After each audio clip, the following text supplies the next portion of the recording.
26 नवंबर का दिन आपको याद होगा अच्छे से, और होना भी चाहिए क्योंकि दीन की बहुत बड़ी फतह होनी थी उस दिन। इंटरनेट खोलें, फेसबुक खोलें, यूट्यूब खोलें, टिकटॉक खोलें, ट्विटर खोलें, जहां पे भी जाएं 26 नवंबर मुनाजरा मुनाजरा मुनाजरा। 3 बंदे ट्रेंड कर रहे थे, इंजीनियर मोहम्मद अली मिर्जा साहब, मुफ्ती हनीफ कुरैशी साहब और अवैस रबानी साहब। इंजीनियर साहब को मैं पिछले 2 साल से सुन रहा हूँ और मुफ्ती हनीफ कुरैशी साहब को मैंने कभी नहीं सुना और अवैस रबानी साहब का मैंने नाम सुना लेकिन उनको भी मैंने कभी नहीं सुना। अब यहाँ पे मैं क्लियर कर दूँ, मैं किसी को डिफेंड नहीं कर रहा, मैं किसी को सही नहीं कह रहा, किसी को मैं गलत नहीं कह रहा। एक तालिब इल्म होने के नाते एक थोड़ा सा इल्म दीन का जो मेरे दिल में है या जिसकी मुझे नॉलेज है, मैं उसको मद्देनजर रखते हुए कुछ बात करना चाहूँगा। कुछ लोग अब इसका मज़ा ले रहे थे, कोई मीम्स शेयर कर रहे थे, कोई इसकी फ़नी क्लिप्स बना के शेयर कर रहे थे कि वो भाग जाएगा, वो भाग जाएगा, वो भाग जाएगा, लेकिन किसी को भी इस चीज़ का इल्म था ही नहीं कि जो दीन है हम उसको रोंद रहे हैं, हम उसका मजाक उड़ा रहे हैं, हम उसकी धज्जियाँ उड़ा रहे हैं। सबसे पहले जो बात शुरू हुई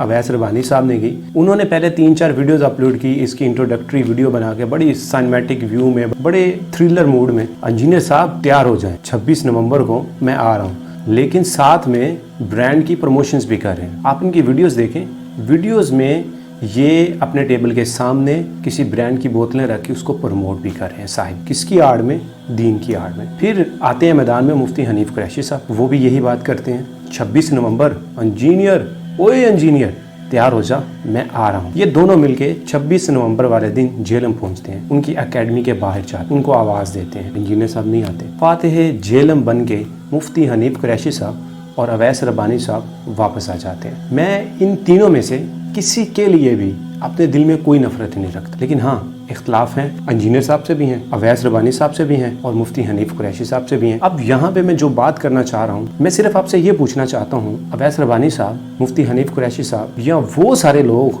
जो सिर्फ इंजीनियर को ही टारगेट करते हैं। अब मैं फिर क्लियर कर दूँ कि मैं इंजीनियर साहब को डिफेंड नहीं कर रहा, मैं अगर उनको पिछले 2 साल से सुन रहा हूँ तो मेरे लाख इख्तलाफ होंगे, लेकिन मुझे सिर्फ 2 बातें, उस बंदे ने बाबों की दुकान ठप की है, उस बंदे ने दरबारों को ठप किया, बाबों को एक्सपोज किया और फिरका वारियत को ख़त्म किया। 2 बातों की बिना पर मैं उसकी रिस्पेक्ट करता हूँ। बाकी इख्तलाफ लाख इख्तलाफ होंगे, लाख इख्तलाफ होंगे आपको। हाँ, अगर वो किसी हदीस को गलत बयान कर रहा है, कुरान मजीद का तर्जुमा गलत बयान कर रहा है, किसी हवाले को वो गलत तरीके से पेश करने की कोशिश कर रहा है, तो बहुत बड़े आलम पढ़े हुए हैं, मुफ्ती पढ़े हुए हैं, आलिम दीन पढ़े हुए हैं, वो इस पे बात कर सकते हैं। मैं इस पे बात नहीं करना चाहता।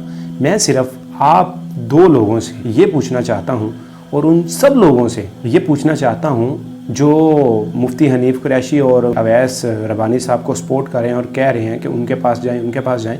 मेरा आपसे सवाल ये है कि आए दिन कोई ना कोई दीन में अपनी मर्जी से इजाफा कर लेता है, उसके पास क्यों नहीं जाते? आपको पता है ना दरबारों पे क्या हो रहा है, किस तरह उर्स मनाए जा रहे हैं, वहाँ पे नाच गाना हो रहा है, वहाँ पे गुलकारों को बुलाया जा रहा है, वहाँ पे कवालियाँ किस तरह की होती हैं। आप हनीफ कुरैशी साहब को साथ लेके अवैस रबानी साहब वहाँ पे गए। बाबा शलवार शाह, आपने वीडियो देखी होगी, वायरल हुई। आप मुफ्ती हनीफ कुरैशी साहब को साथ लेके वहाँ पे गए। बाबा चुम्मी सरकार, बाबा फलां सरकार, बाबा करंट सरकार, पता नहीं किस तरह के बाबे मार्केट में आ रहे हैं। आपको पता है गलत है, सबको पता है गलत है। क्या मुफ्ती हनीफ कुरैशी साहब को साथ लेकर आप वहाँ पे गए? फिर आए दिन जलसे जुलूस होते हैं, मिलाद होते हैं, किस तरह की वहाँ पे नाते पड़ी जाती हैं, किस तरह वहाँ पे पैसा फेंका जाता है। आपको पता है ना ये गलत है। आप मुफ्ती हनीफ कुरैशी साहब को साथ लेके वहाँ पे गए, उन्हें समझाया, उन्हें रोका नहीं, क्योंकि आपने एक ख़ास तबके को टारगेट करना है, आपने एक ख़ास इंसान को टारगेट करना है। हाँ हनीफ कुरैशी साहब, आपके बहुत ज़्यादा फॉलोअर्स बढ़े हैं, अवैस रबानी साहब आपको भी काफ़ी फेम मिला है, इसमें कोई बड़ी बात नहीं है। मैं सिर्फ आप लोगों से ये कहना चाह रहा हूँ, खुदा के लिए ये देखें, ये मैं आपके सामने हाथ बांध रहा हूँ, दीन ये है ही नहीं, है ही नहीं ये दीन आपको ये तो सिखाता ही नहीं है। और आपका सबसे बड़ा एतराज़ इस बंदे पे ये है, ये आलिम दीन तो है नहीं, इसने मुफ्ती का कोर्स भी नहीं किया, तो ये दीन कैसे सिखा सकता है? तो मेरे भाई, आप लोगों को ये पता होगा कि अगर अल्लाह चाहे तो वो एक फासिक से भी दीन का काम ले ले, या तो फिर नाउज़ुबिल्लाह उस आयत को या उस रवायत को आप गलत कहलवा दें कि ये गलत है, फिर मैं मान लूँ कि हाँ इसको कोई हक नहीं है कि ये दीन की बात करे। हर बंदे को हक है कि वो दीन की बात करे, वो दीन की बात फैलाए। हाँ अगर वो कोई गलत बात कर रहा है, गलत रवायत बयान कर रहा है, हदीस को तोड़ मरोड़ के बयान कर रहा है, कुरान मजीद के तर्जमे को उसकी तफसीर को गलत बयान कर रहा है, आप इस पे बोलें। मैं आज आपको एक बात बता दूं, अगर मैं रफ़ा यादैन करता हूँ तो इसका मतलब ये हरगिज़ नहीं है मैं अहले हदीस हूँ। इसका सीधा सा जवाब ये है, अहदीस में ये मिलता है। हम मुसलमान, हमारी सबसे बड़ी बात ये है कि हमने ये नहीं देखना कि ये बात सही कर रहा है, हम पहले लेबल्स देखते हैं। हम लेबल्स, कौन से लेबल्स? वहाबी, सुन्नी, बरेलवी, देवबंदी, शिया।